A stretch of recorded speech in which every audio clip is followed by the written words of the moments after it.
Hello guys, welcome back in our next video and today we are talking about episode 3 of Inhuman web series. I am rating 6.2 के साथ. So let's go.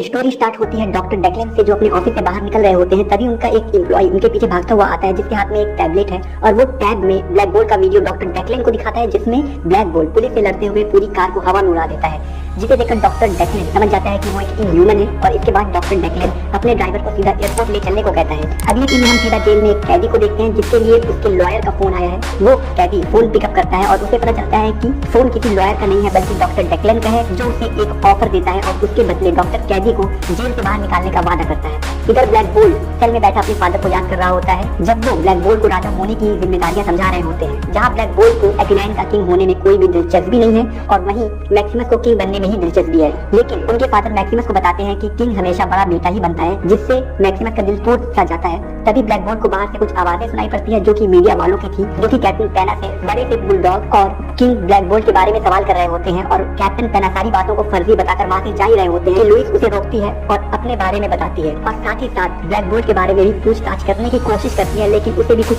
हासिल नहीं होता है, सिर्फ नाकामी के. और कैप्टन पेना उसे वहाँ से जाने को कहता है. इधर मेडुसा बीच पर अपने अगल बगल चल रहे लोगों को समझने की कोशिश करती है और उनके कपड़ों और चीजों को खरीदने के लिए पैसों की जरूरत को समझ रही होती है. और एक एटीएम के सामने खड़ी होकर उसे ऑर्डर देती है कि मैं एक्लाइन की क्वीन हूँ और मुझे पैसे चाहिए. लेकिन उसे एक चवन्नी भी नहीं मिलती है और वो समझ जाती है कि ये चीज ऐसे काम नहीं करती है. वहीं दूसरी तरफ गैरगॉन अपने इंसानी साथियों के साथ मैक्सिमस का इंतजार कर रहा होता है और अपने साथियों को वहाँ से जाने को कहता है, क्योंकि एक्लाइन के सोल्जर्स इंसानों से काफी स्ट्रॉन्ग है और इंसानों के पास कोई सुपर पावर्स भी नहीं है, जिसकी वजह से इंसानों को अपनी जान भी गंवानी पड़ सकती है. लेकिन गैरगॉन के साथी उसका साथ नहीं छोड़ते हैं और लड़ाई के लिए तैयार है. इधर एक्लाइन में क्रिस्टल अपने रूम में म्यूजिक सुन रही होती है कि वहाँ मैक्सिमस आ जाता है क्रिस्टल का फैसला जानने के लिए, और क्रिस्टल का फैसला अभी भी मैक्सिमस के हक में नहीं है. मैक्सिमस क्रिस्टल को एक पेपर देता है, जिसमें उसके लिए एक स्पीच है जो उसे जेनेटिक काउंसिल के सामने देनी है, जिससे सबको ये पता चल जाए कि प्रिंसेस ऑफ एक्लाइन मैक्सिमस को सपोर्ट करती है किंग बनने के लिए. लेकिन क्रिस्टल मना कर देती है ये करने से, और मैक्सिमस क्रिस्टल को बताता है कि सिर्फ यही एक रास्ता है हमारी फैमिली को सलामत रखने का, वरना जेनेटिक काउंसिल हमसे ये गद्दी छीन लेगी और यहाँ का किंग कोई और बन जाएगा. लेकिन अगर तुम्हारी सपोर्ट से मैं किंग बनता हूँ तो किसी को भी कोई दिक्कत नहीं होगी, न ब्लैक बोल्ट को, न मेडुसा को और न ही किसी और को. और इस बात पर क्रिस्टल स्पीच देने के लिए मान जाती है. इसके बाद मैक्सिमस एरन से कनेक्ट होता है, जो कि अर्थ पर ब्लैक बोल्ट और बाकी सबको मारने आई है. मैक्सिमस एरन को ऑर्डर देता है कि पहले तुम गैरगॉन को खत्म करो, जिसके कॉम्बिंग से उसकी लोकेशन मिल रही है, और उसके लिए तुम्हें बैकअप भेज रहा हूँ, और साथ ही साथ मॉर्डिस को भी. एरन मॉर्डिस का नाम सुनते ही डर जाती है और मैक्सिमस से कहती है कि मॉर्डिस फाइटर नहीं है, मॉट है, और एरन का उस पर कोई कंट्रोल नहीं है, इसीलिए उसे अर्थ पर ना भेजा जाए. लेकिन मैक्सिमस एरन को हौसला देता है कि वो मॉर्डिस को संभाल सकती है और ब्लैक बोल्ट को एरन अकेले नहीं मार सकती, इसीलिए उसे मॉर्डिस की जरूरत पड़ेगी. और मैक्सिमस सीधा मॉर्डिस के पास पहुंचता है, जहां ब्रोनाजा पहले से ही मौजूद है, क्योंकि मैक्सिमस को ये जानना है कि मॉर्डिस से उसे कोई खतरा तो नहीं है, और ब्रोनाजा को छूने से उसे कोई भी विलन नहीं दिखाई देता है, जिससे मैक्सिमस समझ जाता है कि आगे कोई भी खतरा नहीं है. और मैक्सिमस मॉर्डिस का दरवाजा खोल देता है और मॉर्डिस को आजादी के बदले ब्लैक बोल्ट को मारने का वादा लेता है और एरन के पास जाने को कहता है. कुछ देर बाद वो सब एरन के पास पहुंचते हैं और वो सब अपने काम में आगे बढ़ते हैं. इधर की टैंक जंगल से निकल रहा होता है कि उसे एक छोटा सा घर दिखाई देता है, और जब वो आवाज लगाता है मदद के लिए तो कुछ लोग उसे पकड़ लेते हैं. दूसरी तरफ पुलिस वाले किंग को दूसरे सेल में ले जा रहे होते हैं. तभी एक कैदी, जिसको डॉक्टर डेक्लेन का कॉल आया था, वो पुलिस ऑफिसर से कहता है कि ब्लैक बोल्ट को मेरे सेल में डाल दो, क्योंकि मुझे इससे कुछ मजे करने हैं.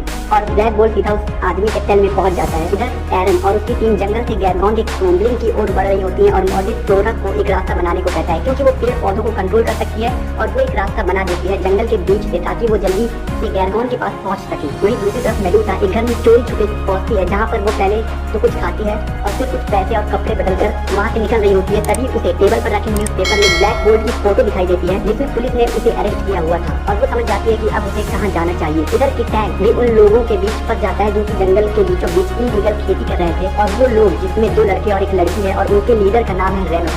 और तब किटैंग को पुलिस वाला समझ रहे होते हैं. किटैंग उन्हें बताता है कि वो अपने किंग को ढूंढ रहा है, लेकिन उस पर वो सब यकीन नहीं करते हैं, और रेनो किटैंग को मारने के बारे में बात कर रहा होता है. वहीं दूसरी तरफ जेल में ब्लैक बोल्ट से वो कैदी बातें करना शुरू करता है, जिसमें वो ब्लैक बोल्ट के बारे में जानता है कि वो एक इनह्यूमन है. वो ब्लैक बोल्ट से पूछता है कि उसे उसकी पावर्स कैसे मिली, और ब्लैक बोल्ट उसे इशारों में समझाता है कि वो बोल नहीं सकता. कैदी ब्लैक बोल्ट को कहता है कि तुम्हें वहाँ से निकलना होगा अपनी फैमिली को ढूंढने के लिए, और इसमें मैं तुम्हारी हेल्प करूंगा. इधर एरन गैरगन के पास पहुंचती है, जहाँ पर गैरगन और उसके साथी पोजीशन में है, और उन सब की लड़ाई शुरू हो जाती है. इंसान अपनी गन से इनह्यूमन पर फायर करने लगते हैं, जिसकी वजह से एक इनह्यूमन घायल हो जाता है और गिर पड़ता है. तभी फ्लोरा अपनी पावर से सारे पेड़ पौधों को हिलाने लगती है. पेड़ पर चढ़े सभी इंसान जमीन पर गिर पड़ते हैं. एर्गोन और एरन आपस में लड़ रहे होते हैं और वही मॉर्टिस भी अपनी पावर्स दिखाता है जो कि उसकी आंखों में है फायर लेजर। ये सब देखने के बाद गैर्गन अपने साथियों से वहाँ से जाने को कहता है और एक इनह्यूमन जो कि एरन के साथ था उसे पकड़कर वहाँ से निकलते हैं वो सब। इधर की टैंक की चोट पर पट्टी करने के लिए टीम की फीमेल मेंबर आती है जिसे की टैंक बातें करता है और वो भी की टैंक को समझती है। दूसरी तरफ जेल के बाहर लुइस अपनी कार में बैठी रिसर्च कर रही होती है इनह्यूमंस पर। तभी वहाँ पर कैप्टन पेना आकर लुइस को वार्निंग देता है वहाँ से जाने के लिए। वहीं जेल के अंदर पुलिस गार्ड्स ब्लैक बोल्ट और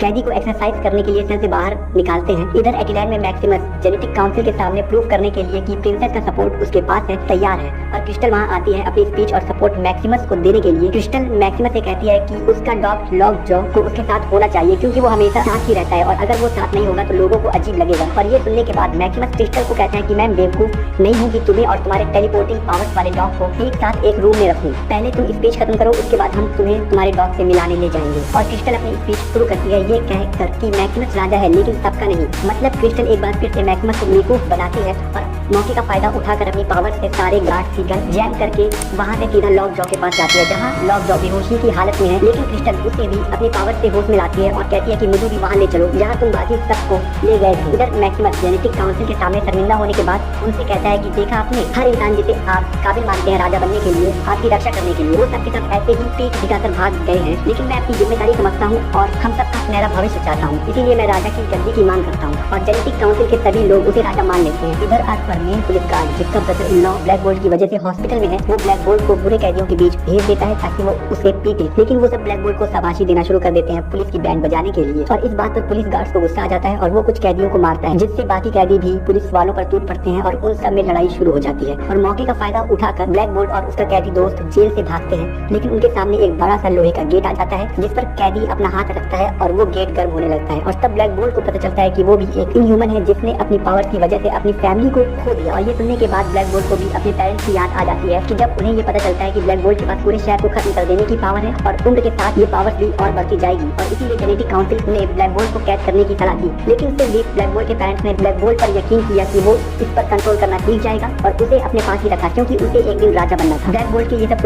सोचते ही कैदी वो गेट पिघलाकर तोड़ देता है और वो बाहर निकलते हैं। तभी वहाँ पर एक हेलीकॉप्टर आ जाता है जिसे डॉक्टर डेक्लेन चला रहा होता है और उसी टाइम पर मेडुसा भी वहाँ पहुँचती है। डॉक्टर डेक्लेन उन दोनों को वहाँ से भगाकर उड़ा ले जाता है और मेडुसा ये देखकर हेलीकॉप्टर को आवाज देती है लेकिन ब्लैक बोल्ट को कुछ सुनाई नहीं देता और वो उड़ जाते हैं। तभी वहाँ पर लुइस भी मेडुसा को देखकर अपनी कार लेकर आ जाती है जो कि जेल के किनारे अपनी रिसर्च कर रही थी। मेडुसा लुइस पर अपनी गन एम कर देती है हेलीकॉप्टर का पीछा करने के लिए। इधर क्रिस्टल अर्थ पर लॉक जॉ के साथ पहुंचती है लेकिन लॉक जॉ की हालत ठीक नहीं है इसीलिए वो फिर से बेहोश हो जाता है। तभी वहाँ पर एक आदमी अपनी डर्ट बाइक चलाते हुए आता है और लॉक जॉ से लड़ जाता है और जमीन पर गिर जाता है और लॉक जॉ को देखकर हैरान हो जाता है। और यहाँ खत्म होती है इनह्यूमन एपिसोड 3 की story. I hope you are like this video. If you did, hit the like button, comment your opinion, share this video and subscribe to Cineologist for more future content. मिलते हैं आपसे अगली video में, तब तक के लिए बाय बाय।